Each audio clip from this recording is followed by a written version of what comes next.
Very good day to have you on the show, sir. Oh, thank you for having me. All right, so Prof, let's get down to this. I know you're also excited when this plan was launched by President Bola Ahmed Tinubu. But how do you feel at this point in time that such a very instructive plan is here for us? Well, Nigeria is very good at making wonderful plans, Exactly. But the devil is always in the implementation. I have been involved with the 2010 plan, Vision 2010, Vision 2020, and in the last one, 2021 to 2025, I actually chaired 3 subgroups, bioeconomy, digital economy, and science, technology, and innovation.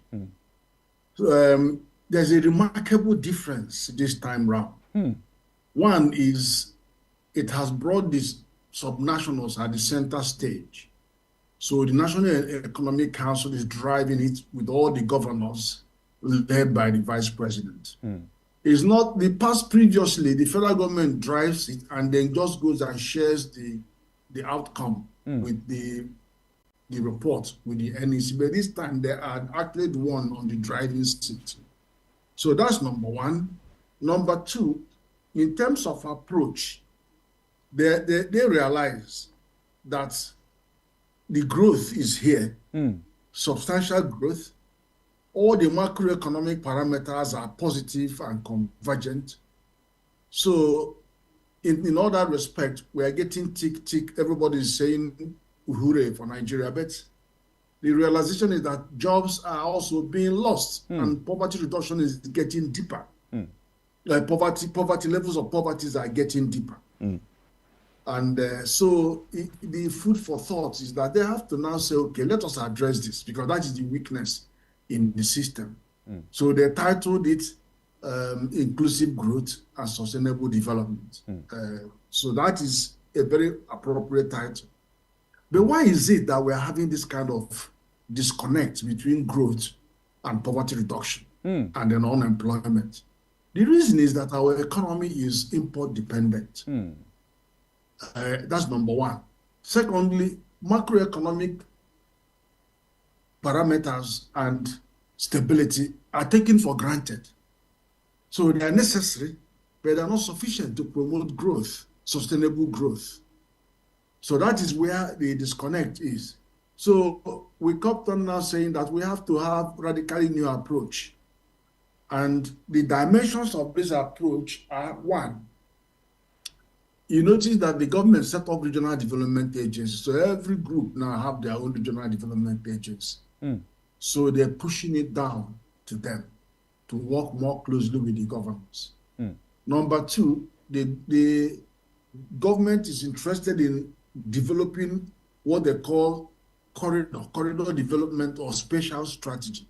Samples of those are the Lagos-Calabar Coastal Highway, the AKK gas pipeline, the Lakaji Corridor, Lagos to Kaduna to Jimbiwa, then the Eastern Rail Corridor. So all these corridors, they're interested in corridor infrastructure approach.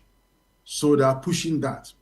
Then the third one is that we're also looking at world-based development. In other words, a bottom-up world-based development, which is interesting because when you go to all the nearly 10,000 wards and you begin to engage them in planning purposes and then also in making sure that we can find which natural industry that they can work with or whatever. So looking at them at the base means that you can actually take that further to do what they call community inclusive budgeting. That is very important because if you can begin to identify their needs, prioritize those and incorporate it in planning framework, then it becomes participatory, community participatory budgeting.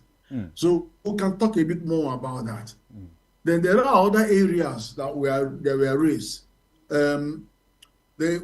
We say that for you, the kind of they wanted local processing, local production, local processing. But what I say to that is this: it's not enough to say let us focus on producing for local consumption, you will never succeed because you are going to be competing with developed economies, and they have predatory pricing, and they have dumping of substandard goods. Your industries will never, and that's what we have been experiencing. Then you won't. So what you are going to have is export-led growth strategy, focusing on industrialization and value addition. And why do you target it to export? So that you can contain the import dependency syndrome in your country. You must aim to produce products that meet international standards, that are exportable, for you to be able to compete. Now, this is the strategy that China used to get 400 million out of poverty.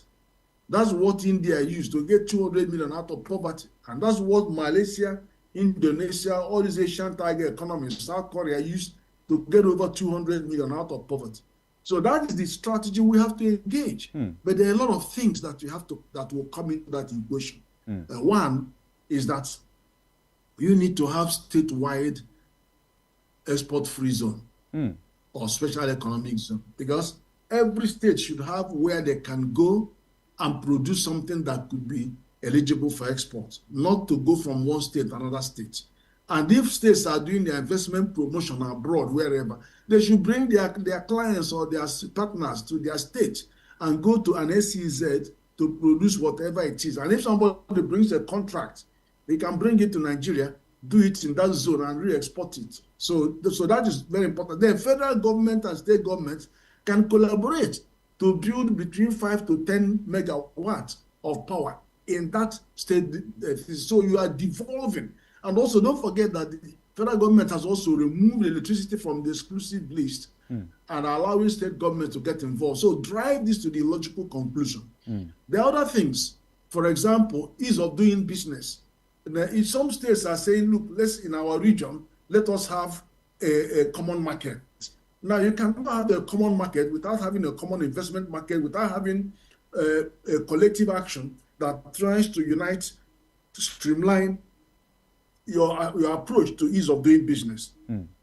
That has to be done at a regional level so that there's a mobility of labor and all kinds of things. These boundaries, these are contiguous states, so they should work together and trying to align and plan together and coordinate. Also, security, a regional approach to security, as you've seen, like Amoteku and all that, that's also being encouraged. So the focus is on region. It's on regional development. That is where the major focus is, so that you can pull these three players together, the state, the sub-regional, and then the federal government. Then there is also another one about regional infrastructure. Now, there are certain national infrastructure like those rails and corridors I mentioned are one thing, but within the regions want to have their own also regional infrastructure. Like the Southeast want to have concentric railway line linking all the Southeast capital, apart from the one that starts from Port Harcourt and goes through Southeast to Northwest and then end in Maiduguri. So those are on the table. Then there is also the issue about fiscal governance convergence. Now, if you remember, fiscal responsibility at 2007, I said states can domesticate at their own time, but it hasn't worked. Because since 2017, the only 25 states have domesticated it. So all the states must come in on board so that you have fiscal convergence, fiscal governance convergence, and they're all singing from the same hymn book. Not alone, even when they're working as a region. Exactly. So there's so many things that are in this melting pot that we are discussed. Human resource development was singled out because if you take Japan, for example, can you just tell me what raw material Japan has? But Japan became the second biggest power and third simply from investment in human capacity, electronics, cars. These are is human capacity development. So our greatest asset is our human capital. We have 17 million Nigerians abroad, and luckily they are bringing over $20 billion to us. But we could do more. We are the most populous country in Africa, black nation. and by 2050 we'll be the third largest. So why are we not investing massively on our human resource? We'll do something in a digital economy, 3 million, we could go to 5 million, but we can do more by emphasizing skills, STEM skills, and all of that, education and health. So that there was a heavy battering on that. So these are some of the issues that were raised in the conference. But there are more. More importantly, the one about the $1 trillion economy, because I weighed in on that bit. Interesting. President Bola Tinubu is very ambitious on this particular delivery of his 2026 to 2030 National Development Plan. And for you, what do you think he needs to guide himself against because of previous development plans that we have had but that have failed? No, this is, I don't think, the thing is this, many of the things that have caused failure are actually been identified and are being addressed. If you notice, the Minister for State for Finance was very candid to say that she looked at through many of the things that government is using capital budget to do, and they can find results. But then, if you look at even the oil companies that are giving us money, that the ones that are paying are actually the IOCs, not even our own companies that are paying anything. So, and then she feel that they should begin to move away to what they call investment budgeting. And then also in that respect, to see where government will work with a PPP format with state governments and private sector to put their money in there where they can get some tangible results. So that whole thinking is changing.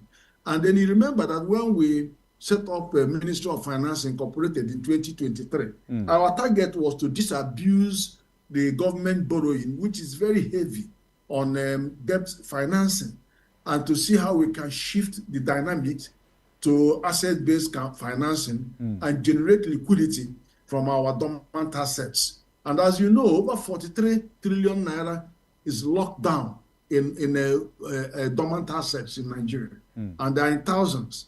So the idea is to bring them into use. It's not just about selling them. In fact, the Fiscal Responsibility Act doesn't allow you to sell assets to pay debt, because you might as well go into liquidation and then sell everything to pay debt. But it allows you to look at assets that are surplus to requirement, or use assets to pledge to investment rationalization. So there are leverage. So there are more realistic ways of bringing those assets back into use, but leveraging the resources of the private sector and other partners. Exactly. So that is exactly how their mind is working.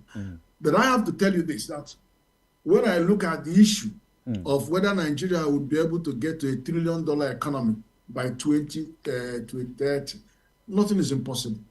Nigeria, as you speak, is actually $1 trillion economy by our PPP, that is our GDP purchasing power parity. But when you want to, in our intent of nominal GDP by PPP, but if you want to go for real GDP against dollar, in other words, what does that mean that translates to dollar? Then you begin to deflate that nominal GDP with dollar. So the exchange rate. Now, what do I mean by that? At the moment, your exchange rate is about 1,430. If you decide to, this is what we are going to use to divide the nominal GDP in naira. But what if, for example, for any reason whatsoever, we revert to the 500 naira to $1? What it means is that this $300 billion GDP now, when you divide the nominal GDP with 500, it becomes threefold. That way, it comes to about $800 billion, between $800 to $850 billion. So it is that is the deflator. That is what you use to divide the actual nominal GDP. So if it comes down for any reason to 1,000 to $1, 1,000 to $1, again that 300 becomes almost 500. So the rate at which you now progress to hit the 1 trillion becomes smaller. And in fact, even when I take a view of what can Nigeria look like, if I have a snapshot of 2030 today, looking at it now, what will the structure of Nigerian economy look like? I can see that the industry will move from 19% of GDP, which it is, in 2025, it will move to 33% of GDP. So that 1 trillion, the industry will become $330 billion. That requires 15% growth rate to achieve that. Then, but if you look at services, today services is 54%, but it's 54% of a small amount, GDP, about 300 billion. If we come to 2030, it will be 50%, which is 500 billion. The rate you need to get to this is between 12 and 15%. So it's lower than industry, the rate you require for industry. And conversely, they look at agriculture that is now today 22%, but then it will now be about 17%. That is $170 billion, requiring a growth rate of about 13%. So the issue is this. The emphasis will go to industry, manufacturing, because that almost doubled. So resources for you to go there, I've explained to you, it cannot be a strategy of local production to meet local needs. No. It has to be plus targeting the import dependency so that your backward integration agenda will have meaning, so that your import substitution agenda will have meaning. And you are focusing, you're building products that meet the export requirements. So that is the difference. Let me explain to you why it is so important. If you are going to export a product, you're exporting it 60% cheaper because that product you're exporting, you are not paying VAT on it. That product you're exporting, you are not paying corporation income tax on it. So when you remove all these taxes, it will become so much cheaper, at least 40% cheaper. And you are dumping it into an international market. So your country, you don't have a chance. Exactly. Nigerian producers don't have a chance because power won't let you. The cost of power, transportation, and all of you cannot compete with products that are 40% less already coming into your domain. Not alone when they are substandard products. All right, Prof. I need to apologize right now because of time. We'll have to let you go, but this is a fine place to live because your submissions are quite inclusive. And as we normally do, Prof, this is a developing issue. We'll still revisit it, and I believe that you have the time for us to come on the show and explain deep, particularly on the plans of President Bola Ahmed Tinubu on this is Renew Hope Development 2026-2030 for Nigeria. Thank you so much, Prof, for coming on the show, sir.